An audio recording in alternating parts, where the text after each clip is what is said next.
राम राम मंडळी. मोठा पडदा, मोठी माणसं आणि त्याहूनही मोठी भांडणं म्हणजेच आपल्या सगळ्यांचा आवडता शो बिग बॉस मराठी. बाहेरून आपल्याला कितीही दिसत असलं की स्पर्धक फक्त आरडाओरडा करतात किंवा टास्क खेळतात. पण तुम्हाला हे माहिती आहे का, या घराच्या भिंतीमागे अशी काही गुपितं दडलेली आहेत जी कॅमेऱ्यात कधी स्पष्टपणे दाखवली जात नाहीत. तुम्हाला हे माहिती आहे का की 100हून अधिक कॅमेरे नक्की कुठे लपवलेले असतात? स्पर्धकांना वेळ कशी कळते? आणि बिग बॉसचा जो खणखणीत आवाज नेमका आहे कुणाचा? आजच्या या व्हिडिओमध्ये आपण पाहणार आहोत बिग बॉस मराठीबद्दल असे 10 अज्ञात फॅक्ट्स जे ऐकून तुम्ही थक्क व्हाल. तर तुम्ही खरोखर बिग बॉसचे फॅन असाल तर हा व्हिडिओ शेवटपर्यंत नक्की पहा. चला मग तर करूया सुरुवात. घराचे लोकेशन आणि सेट मागचे गुपित. मित्रांनो, आपल्यापैकी अनेकांना असं वाटतं की बिग बॉसचं घर अजूनही लोणावळ्याच्या थंड हवेच्या ठिकाणी आहे. पण सत्य काही वेगळंच आहे. बिग बॉस मराठीच्या पहिल्या सीझनचं घर लोणावळ्यात होतं. पण सीझन 2 पासून हा संपूर्ण सेट मुंबईच्या गोरेगाव फिल्म सिटीमध्ये हलवण्यात आला. पण असं का केलं असेल बरं? याचं मुख्य कारण म्हणजे लॉजिस्टिक्स आणि कम्फर्ट. फिल्म सिटीमध्ये राहिल्यामुळे पाहुण्या कलाकारांना आणि होस्टला, जसे की आपले रितेश भाऊ किंवा महेश मांजरेकर सर, ज्यांना जिथे पोहोचणं सोपं जातं. या सेटचं आणखी एक वैशिष्ट्य म्हणजे हे घर दरवर्षी एका विशिष्ट थीमवर आधारित असतं. प्रत्येक सीझन संपला की हे घर पूर्णपणे तोडलं जातं आणि पुढच्या सीझनसाठी पुन्हा शून्यापासनं नवं घर उभं केलं जातं. सीझन 6 बद्दल बोलायचं झालं तर या घराला एखाद्या चक्रव्यूहासारखं बनवण्यात आलं आहे, ज्यामध्ये तब्बल 800 खिडक्या आणि 900 दरवाजे आहेत. हे घर डिझाईन करण्यासाठी 100हून अधिक कारागीर दिवस-रात्र मेहनत करतात, जेणेकरून आपल्याला पडद्यावर ते इतकं भव्य दिसतं. भाऊचा धक्का आणि त्यामागची क्रेझ. मित्रांनो, हिंदी बिग बॉसमध्ये आपण सलमान खानचा वीकेंड का वार पाहतो. पण मराठी बिग बॉसमध्ये याला एक वेगळीच ओळख मिळाली आहे, ती म्हणजे भाऊचा धक्का. सुरुवातीला महेश मांजरेकरचे जेव्हा होस्ट होते, तेव्हा ते स्पर्धकांची कडक शब्दात शाळा घ्यायचे. पण सीझन 5 पासून जेव्हापासून रितेश देशमुख म्हणजे आपले लई भारी भाऊची एंट्री झाली, तेव्हापासून या सत्राला एक वेगळाच ग्लॅमर आणि स्वॅग मिळाला. भाऊचा धक्का हे नाव केवळ नावापुरतं नाही, तर तो स्पर्धकांसाठी खरोखरच एक धक्का असतो. कारण आठवडाभरात घरात जे काही राजकारण किंवा भांडणं झालेली असतात, त्याचा हिशोब रितेश भाऊ तिथे करतात. विशेष म्हणजे भाऊच्या धक्क्याच्या एपिसोडना संपूर्ण सीझनमध्ये सर्वात जास्त टीआरपी मिळतो. कारण प्रेक्षकांना रितेश भाऊची स्टाईल आणि त्यांचं ओरडणं खूप आवडतं. Fact number 3. 100 पेक्षा जास्त कॅमेरे आणि नो प्रायव्हसी झोन. आता वळूया अशा एका फॅक्टकडे जे ऐकून तुम्ही विचारात पडाल. बिग बॉसच्या घरात तुम्ही कुठेही जा, अगदी बेडच्या बाजूला किंवा बाथरूमच्या बाहेरच्या एरियात, तुम्ही कधीच एकटे नसता. या घरामध्ये 100हून अधिक कॅमेरे बसवलेले असतात. यात काही साधे कॅमेरे असतात तर काही रोबोटिक पॅन टिल्ट कॅमेरे असतात, जे स्पर्धकांच्या हालचालीनुसार आपोआप फिरतात. याशिवाय घरात अनेक हिडन कॅमेरेज पण असतात, जे आरशांच्या मागे किंवा शोपीसमध्ये दडलेले असतात. पण तुम्हाला हे माहिती आहे का, हे सगळे कॅमेरे जरी रेकॉर्ड करत असले तरी कंट्रोल रूममध्ये बसलेली एक मोठी टीम 24 तास हे फुटेज मॉनिटर करत असते. तुम्ही किती वाजता जेवलात, किती वाजता कुजबूज केलीत, अगदी तुम्ही झोपेत काय बोलता, हे सुद्धा बिग बॉसच्या रेकॉर्डमध्ये असतं.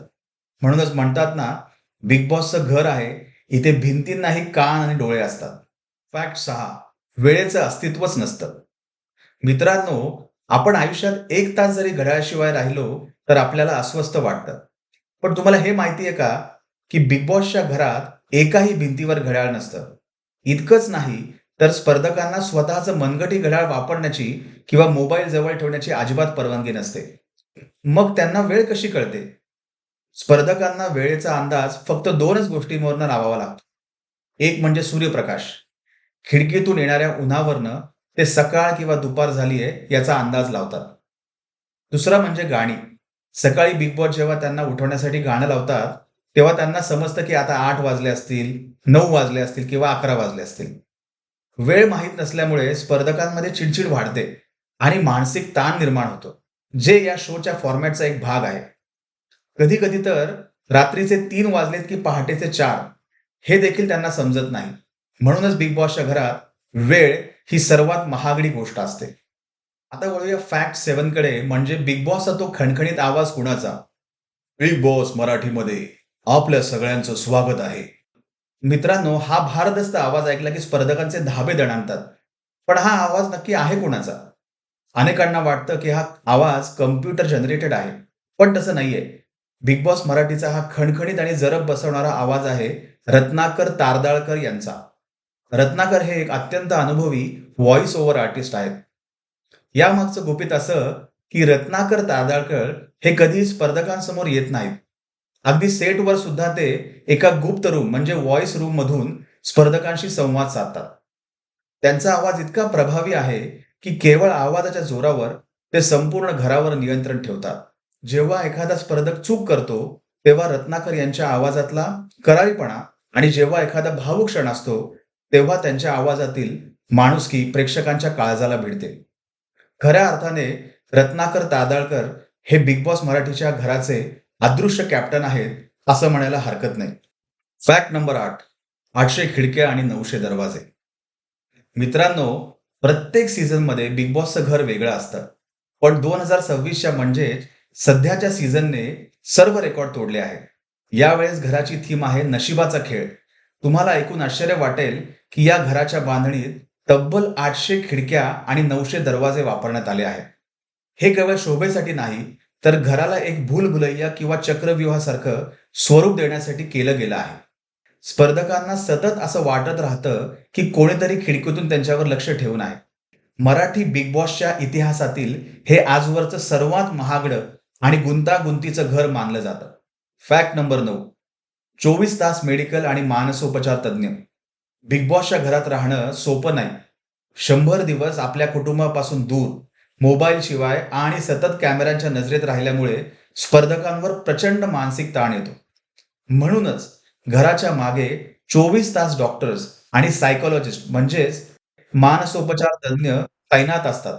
जर एखादा स्पर्धक मानसिकदृष्ट्या खचला तर त्यांना कन्फेशन रूममध्ये बोलावून तज्ज्ञांशी बोलण्याची संधी दिली जाते.